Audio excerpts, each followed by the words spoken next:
কি আর বলবো দাদা, এই যে একটা কমেন্ট দেখতেছি, লেখা আছে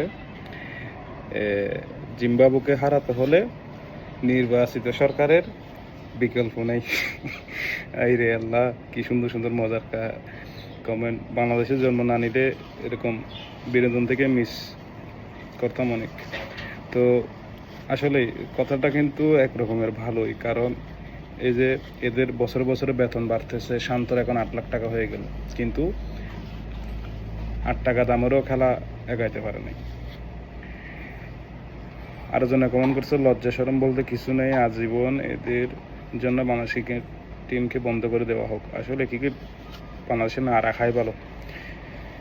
যেখানে হামজা চৌধুরী এত কোটি কোটি টাকা ছেড়ে সে দেশের জন্য খেলতে আসছে, শুধুমাত্র দেশের জন্য, সেখানে এরা এত এত এত 8 লাখ টাকা 10 লাখ টাকা বেতন নিয়ে কি করতেছে? এরা দেশের জন্য দেশের টাকাগুলো নষ্ট করতেছে।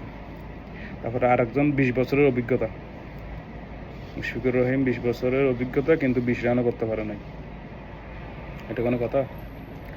তো আরেকজনে কমেন্ট করছে, মাদার বোর্ড সাংবাদিক 5